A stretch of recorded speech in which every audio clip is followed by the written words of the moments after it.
Hi friends, welcome back to Ashwini Das kitchen. నేను అశ్విని. ఈరోజు నేను మీకు కేక్ రెసిపీని చూపిస్తున్నాను. అది కూడా చాలా ఈజీ ప్రాసెస్లో కేవలం ఇంట్లో ఉన్న ఇంగ్రీడియంట్స్తోనే ఈ కేక్ని ప్రిపేర్ చేసుకోవచ్చు. ఈ కేక్ని మనం ఎగ్ లేకుండా, ఓవెన్ లేకుండా ప్రిపేర్ చేస్తున్నాము. చూస్తున్నారు కదా, చాలా చాలా టేస్టీగా ఉంటుంది. మా ఇంట్లో అయితే ఇది ఫేవరెట్ అయిపోయింది. ప్రిపరేషన్ కూడా చాలా చాలా ఈజీగా ఉంటుంది. నేను మీకు ఇప్పుడు కట్ చేసి కూడా చూపిస్తాను. చూడండి, ఎంతో స్పంజీగా జ్యూసీగా ఉండే ఈ కేక్ని పిల్లలు కూడా చాలా ఈజీగా చేసేస్తారు. సో లేట్ చేయకుండా ఈ స్పంజ్ హనీ కేక్ని ఎలా ప్రిపేర్ చేసుకోవాలో చూసేద్దాం. చూస్తున్నారు కదా ఎంత స్పంజీగా ఉందో, టేస్ట్ కూడా చాలా చాలా బాగుంది. లేట్ చేయకుండా ప్రిపరేషన్లోకి అయితే వెళ్ళిపోదాము. ముందుగా నేను ఇక్కడ ఒక బౌల్ పెట్టుకుని అందులోకి 1/2 కప్పు వరకు పెరుగును వేస్తున్నాను. 3/4 కప్పు షుగర్, 1/2 కప్పు వరకు ఆయిల్ని వేస్తున్నాను. మీరు ఏ ఆయిల్ అయినా యూజ్ చేయొచ్చు, కాకపోతే పల్లీల నూనె మాత్రం వాడకూడదు. ఇలా అన్నిటినీ కూడా వేసుకొని ఇలాంటి ఒక విస్కర్తో కానీ స్పూన్తో కానీ ఈ షుగర్ మొత్తం మెల్ట్ అయిపోయేంత వరకు ఇలా కంటిన్యూస్గా 4 నుంచి 5 నిమిషాల పాటు బాగా కలుపుకోవాలి. చూస్తున్నారు కదా, 5 మినిట్స్ తర్వాత మనకు కన్సిస్టెన్సీ అనేది ఇలా వస్తుంది. ఇలా వచ్చిన తర్వాత మనము ఇలాంటి ఒక జల్లెడ పెట్టుకొని అందులోకి 1.5 కప్పు వరకు మైదా పిండి వేస్తున్నాను. 1/2 టీ స్పూన్ వంట సోడా, 1 టీ స్పూన్ వరకు బేకింగ్ పౌడర్ని యాడ్ చేస్తున్నాను. ఇలా 1 టీ స్పూన్ వరకు బేకింగ్ పౌడర్ని కూడా యాడ్ చేసుకొని ఇదంతటిని కూడా బాగా జల్లించుకోవాలి. ఈ కేకే కాదండి, మీరు ఏ కేక్ చేసినా కూడా ఇలా జల్లించుకోవడం వల్ల మన కేక్ అనేది స్పంజీగా సాఫ్ట్గా రావడానికి హెల్ప్ అవుతుందన్నమాట. సో ఇలా మొత్తం అంతా కూడా జల్లించుకున్న తర్వాత ఇందులోకి నేను వెనీలా ఎసెన్స్ని వేస్తున్నాను. మనం పెరుగుని వాడాం కాబట్టి ఆ స్మెల్ అనేది తెలియకుండా ఉండడానికి 1/2 టీ స్పూన్ వరకు వెనీలా ఎసెన్స్ని కూడా వేసుకొని మొత్తం అంతా కూడా ఇలా కట్ అండ్ ఫోల్డ్ మెథడ్లో బాగా కలుపుకోవాలి. మీరు స్పూన్తో అయినా కలుపుకోవచ్చు, లేదు అంటే ఇలాంటి ఒక స్పాచులాతో అయినా లంప్స్ ఏవి లేకుండా నీట్గా కలుపుకోవాలి. చాలా చాలా ఈజీ ప్రాసెస్లో చూపిస్తున్నానండి. ప్రిపరేషన్ అయితే చూసారు కదా, చాలా సింపుల్గా ఉంటుంది. సో ఇలా మొత్తం అంతా కలుపుకున్న తర్వాత ఇందులోకి 1 స్పూన్ నుంచి 2 స్పూన్స్ వరకు ఇలా మిల్క్ను కూడా యాడ్ చేసుకొని మొత్తం అంతా కూడా బాగా కలుపుకోవాలి. మీరు కాచి చల్లార్చిన పాలైనా తీసుకోవచ్చు, లేదు అంటే మీరు పచ్చి పాలనైనా యూస్ చేసుకోవచ్చు. ఇలా మొత్తం అంతా కూడా కలుపుకోవాలి. చూస్తున్నా కదా, మనకు కేక్ బ్యాటర్ అనేది వీడియోలో చూపించిన విధంగా ఉండాలి. నేను 1/2 కప్పులో నుంచి ఇంకా సగం వరకు పాలు అనేది మిగిలిపోయాయి. నాకైతే 1 టేబుల్ స్పూన్ వరకు మిల్క్ అనేది యాడ్ చేశాను అనమాట, అంతే.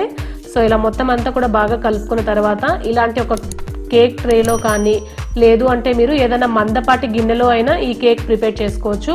నా దగ్గర బటర్ పేపర్ ఉంది కాబట్టి నేను ఇలా బటర్ పేపర్స్ని అరేంజ్ చేస్తున్నాను. లేదు అంటే మీరు 1 స్పూన్ వరకు ఆయిల్ని బాగా స్ప్రెడ్ చేసుకొని కొద్దిగా మైదా పిండిని వేసుకొని నీట్గా స్ప్రెడ్ చేసుకున్న తర్వాత ఈ కేక్ బ్యాటర్ని కూడా ఇలా వేసేసుకోవచ్చు. ఇలా మొత్తం అంతా కూడా వేసుకున్న తర్వాత ఒక 2-3 సార్లు బాగా ట్యాప్ చేసుకోవాలి, ఎయిర్ గ్యాప్స్ ఏవి లేకుండా.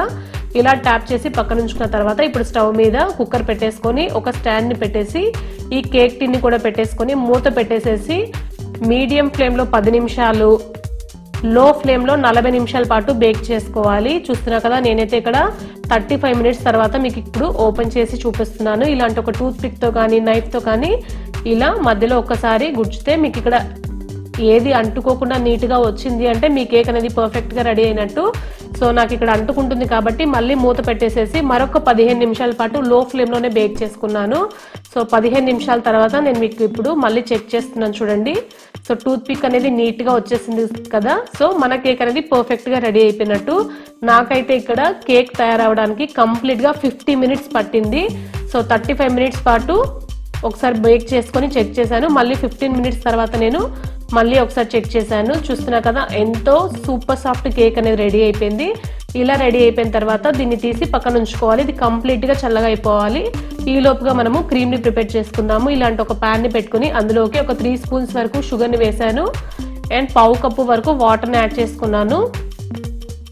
ఇలా వాటర్ని యాడ్ చేసుకొని షుగర్ మొత్తం కూడా బాగా కరిగించుకోవాలి. సో మీడియం ఫ్లేమ్లో ఉంచుకొని షుగర్ మొత్తం బాగా కరిగించుకోవాలి. చూస్తున్నా కదా, షుగర్ మొత్తం కూడా బాగా మెల్ట్ అయిపోయింది. ఇలా మెల్ట్ అయిపోయిన తర్వాత మనము స్టవ్ అనేది ఆఫ్ చేసుకోవాలి.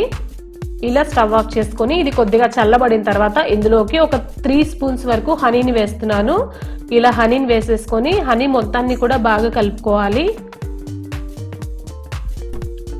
సో ఇలా హనీ మొత్తం కూడా ఈ షుగర్ సిరప్లోకి వేసుకొని బాగా కలుపుకోవాలి. ఇలా కలిపేసుకొని పక్కన ఉంచుకోవాలి. ఈ లోపుగా మనకు కేక్ కూడా కూల్ అయిపోయి ఉంటుంది. ఇప్పుడు నేను కేక్ టిన్ నుంచి ఈ కేక్ ని సెపరేట్ చేస్తున్నాను. సో నేను బటర్ పేపర్ వాడడం వల్ల ఈ కేక్ టిన్ అనేది చాలా నీట్గా వచ్చేసింది.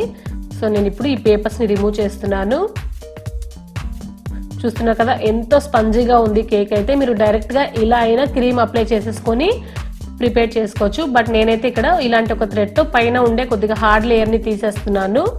సో ఈవెన్ గా రావడానికి నేను ఇలా పై లేయర్ ని తీసేస్తున్నాను అనమాట. చూస్తున్నా కదా ఎంత స్పంజీగా ఉందో కేక్ అయితే. నేను ఇప్పుడు మీకు ఇది కట్ చేసి కూడా చూపిస్తున్నాను చూడండి. నేను ఈ కేక్ ప్రిపేర్ చేసే లోపల నేను ఇక్కడ ఈ కట్ చేస్తున్న పీసెస్ ని కూడా మా పిల్లలు తినేసేసారనమాట. సో ఇలాంటి ఒక టూత్ పిక్ తో మొత్తం అంతా కూడా ఇలా హోల్స్ పెట్టేస్తున్నాను. ఇలా పెట్టడం వల్ల మనం షుగర్ సిరప్ వేసినప్పుడు కింది వరకు అబ్జర్వ్ చేసుకుంటుంది. ఇప్పుడు మనం పైన ఈ షుగర్ హనీ సిరప్ ని వేసేస్తున్నాను నీట్గా. ఇలా మొత్తం అంతా కూడా బాగా స్ప్రెడ్ చేసుకోవాలి. ఇలా చేయడం వల్ల మన షుగర్ సిరప్ అనేది కింది వరకు అబ్జర్వ్ అయిపోయి జ్యూసీగా రెడీ అవుతుంది అనమాట. ఇలా మొత్తం అంతా కూడా వేసేసుకొని పక్కన ఉంచుకోవాలి. ఇప్పుడు అదే ప్యాన్ లో నేను నెక్స్ట్ ప్రొసీజర్ చూపిస్తున్నాను. ఇక్కడ కొద్దిగా షుగర్ సిరప్ అనేది మిగిలింది. దీంట్లోకి నేను ఇప్పుడు 1.5 స్పూన్ వరకు జామ్ ని వేస్తున్నాను. స్టవ్ ఆన్ చేసేసుకొని లో ఫ్లేమ్ లో పెట్టుకొని ఇలా జామ్ ని వేసేసుకొని ఈ జామ్ మొత్తాన్ని కూడా బాగా కరిగించుకోవాలి. మీరు ఏ జామ్ అయినా యూజ్ చేయొచ్చు, మిక్స్డ్ ఫ్రూట్ జామ్ కానీ ఏ ఫ్రూట్ జామ్ అయినా యూజ్ చేయొచ్చు. నేనైతే ఇక్కడ చిన్న డబ్బా కిసాన్ జామ్ ని యూజ్ చేస్తున్నాను. ఇలా జామ్ ని వేసేసుకొని మొత్తం అంతా కూడా బాగా కలుపుకుంటూ ఈ జామ్ మొత్తాన్ని కూడా బాగా కరిగించుకోవాలి లో ఫ్లేమ్ లోనే పెట్టి. చూస్తున్నారు కదా జామ్ కూడా కంప్లీట్ గా మెల్ట్ అయిపోయింది. ఇలా బాగా కరిగిపోయిన తర్వాత స్టవ్ ఆఫ్ చేసేసేయాలి. ఇలా స్టవ్ ఆఫ్ చేసేసి మనం ఇప్పుడు ఈ జామ్ లోకి మరొక స్పూన్ హనీని వేసుకోవాలి. ఇలా హనీని కూడా వేసేసుకొని మొత్తం అంతా కూడా బాగా కలిపేసుకోవాలి. ఇప్పుడు ఈ ప్రిపేర్ చేసుకున్న ఈ క్రీమ్ ని మనము కేక్ మీద వేసేసుకొని నీట్ గా స్ప్రెడ్ చేసుకోవాలి.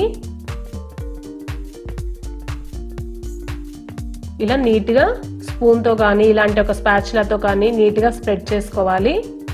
చూస్తున్నారు కదా చాలా చాలా టేస్టీగా జ్యూసీగా ఉంటుందండి. ఇది కొద్దిగా చల్లగా అయిపోయిన తర్వాత మనకి ఇంకా కొద్దిగా థిక్గా రెడీ అవుతుంది అనమాట. ఇది వేడిగా కనిపిస్తుంది కాబట్టి మీకు ఇలా కనిపిస్తుంది. ఇది కూల్ అయిపోతే ఇంకా నీట్ గా వచ్చేస్తుంది. సో ఇలా నీట్ గా స్ప్రెడ్ చేసేసుకున్న తర్వాత నేను పైన గార్నిషింగ్ కోసం కొద్దిగా ఎండు కొబ్బరి పొడిని వేస్తున్నాను. ఇది ఆప్షనల్ అండి, మీకు నచ్చితే వేసుకోండి, లేకపోతే స్కిప్ చేసేసేయండి. ఇలా వేసేసుకొని పీసెస్ లాగా కట్ చేసుకుంటే ఎంతో super soft cool honey cake అనేది రెడీ అయిపోయింది కదా. ప్రిపరేషన్ కూడా చూసారు కదా చాలా చాలా ఈజీగా ఉంది.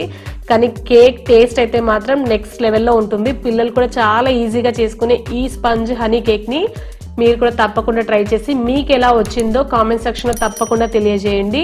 మీరు మన ఛానల్ ని ఫస్ట్ టైం కనుక చూస్తున్నట్లయితే సబ్స్క్రైబ్ చేయడం మాత్రం అస్సలు మర్చిపోకండి. ఇప్పుడున్న సిచ్యువేషన్స్ లో ఎలాగో బయట కొనుక్కోలేం కాబట్టి ఇలా ఇంట్లోనే హెల్దీగా బర్త్డే కేక్ ని ప్రిపేర్ చేసుకోవచ్చు.